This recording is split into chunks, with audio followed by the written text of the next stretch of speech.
Hi everyone, Matt Watson here from CarWow. Sometimes car makers throw caution to the wind and build something truly bonkers. But then they never end up putting it into production. The dirty little teasers. This happens a whole lot more than you might think, and it means we've missed out on some truly epic cars over the years. So here's the CarWow top 10 list of the coolest cars that never got made. Damn it. Buying a new car? Head to CarWow to get offers from the UK's top dealers. carwow.co.uk, the car buying comparison site. Bugatti is great at making fast cars. They've just made a Chiron that'll do more than 300 miles an hour for goodness sake. But it's only a two-seater, so you can only take one Brazilian supermodel for a ride at a time. But Bugatti almost made the perfect four-seater back in 2009. It was called the Galibier.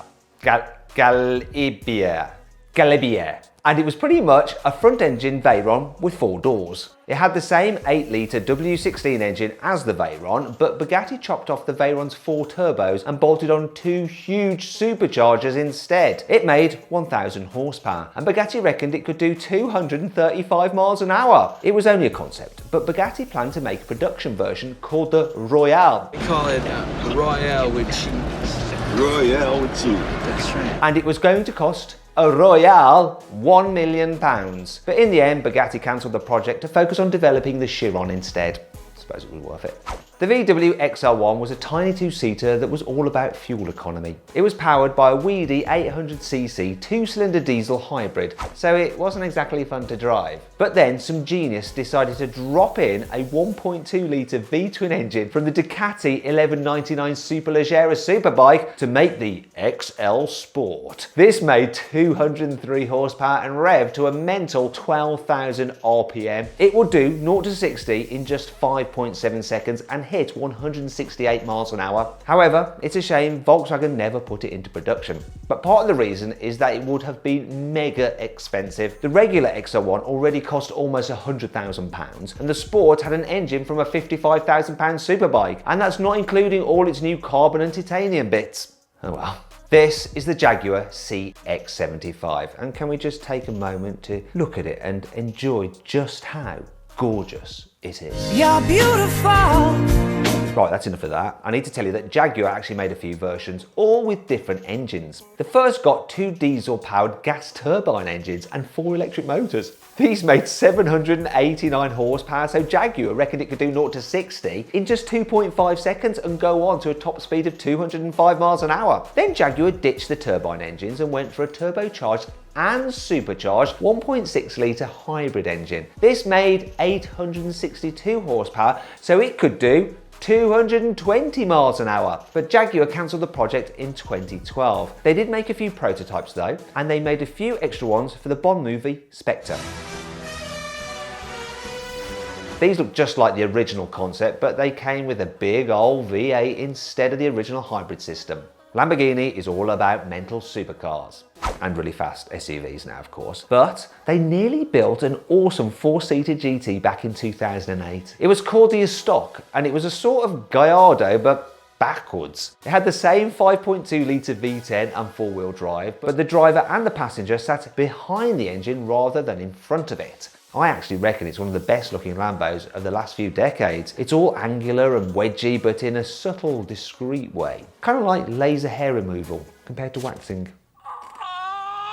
Imagine if they made this now, it'd be so much cooler than the Bentley Flying Spur or a Porsche Panamera. In fact, Lamborghini and Audi are owned by the same company, the Volkswagen Group, so maybe a rebodied RS7 isn't too much to ask for. After all, the Urus is just a dolled up RSQ8, right? If you want to see more on the Audi RSQ8, click on the pop-out banner up there to watch my in-depth video review of that car. Ford has made a couple of homages to its GT40 race car. The first was actually back in the 90s, and it was called the GT90, but it never got made. And I reckon that's a shame because it's even cooler than the latest GT. I especially love the exhaust. It's like you're looking at a Pagani Zonda through a kaleidoscope. It's all trippy. Whoa. The GT90 used a chassis nicked from the Jaguar XJ220 because Ford owned Jaguar at the time. But the GT90 got a 5.9-litre V12 with 4 turbos instead of the Jack's puny twin-turbo V6. It made 730 horsepower and got so hot that Ford fitted special ceramic tiles to the engine bay to stop the car's bodywork from melting, just like the ones on the space shuttle. Ford reckoned the GT90 would crack 253 miles an hour. That's the same as a Bugatti Veyron, but 10 years earlier. Ford considered putting the GT90 into production, but that never happened. Shame. Not every car on this list is a mental supercar. One of the coolest cars that never got made was the tiny Nissan IDx. Whatever.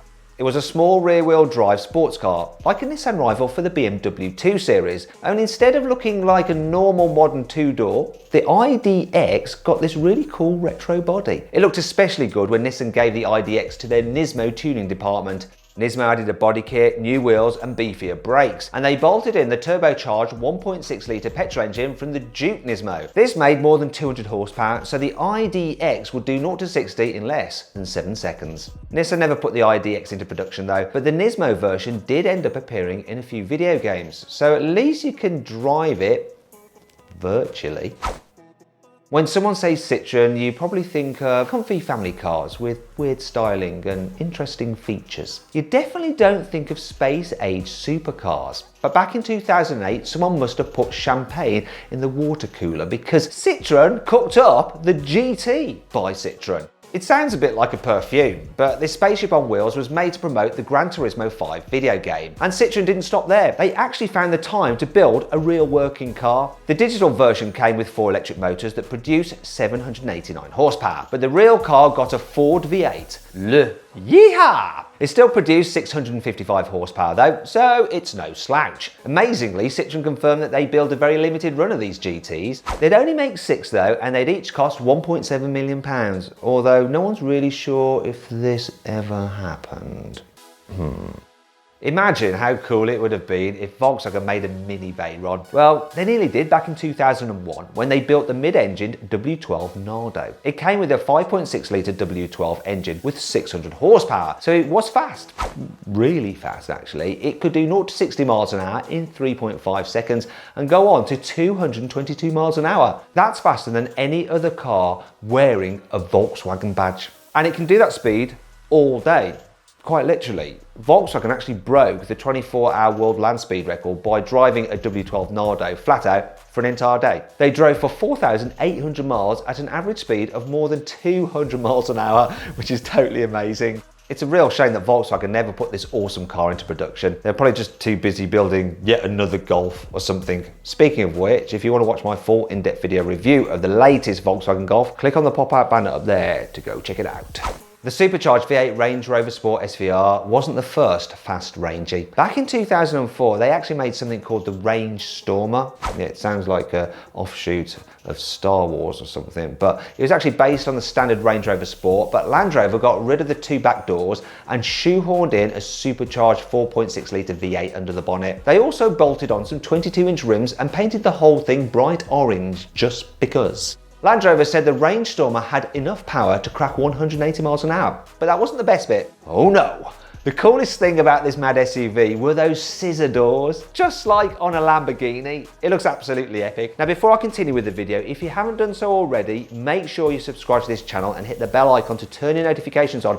That way you won't miss one of these videos. Alright, let's continue then. The new Lamborghini Scion is the brand's first ever hybrid car, but they did make another one called the Asterion back in 2014. Asterion? Sounds a little bit like a posh hotel. Lamborghini started with an Aventador chassis. Then they threw away the V12 and fitted a 610 horsepower V10 engine from the Huracan. And then they filled whatever space was left with 2 electric motors to add a further 300 horsepower. This meant this mental Lamborghini could do 0 to 60 in 3 seconds and hit 185 miles an hour. Lamborghini wanted this to be more of a GT car than a hardcore speed demon, so it had a more luxurious interior and more space for your designer luggage than other Lambos. In the end though, the project was canned and Lamborghini went on to make the Urus SUV instead. Speaking of which, if you'd like to see me drag race that car, click on the pop-out banner up there to go watch the race. I hope you all enjoyed the video. If you did, please give it a like. Also, let me know what you thought of it in the comments below. Be kind though, because I do read the comments and you don't want to upset me. Now, if you'd like to watch some more videos, just click on the windows there. And if you click on the box there, you can download the free CarWow app where you can check out all our different car reviews and also see how much money you can save on a new car through our trusted dealers. Trust me, we can save you a ton of cash.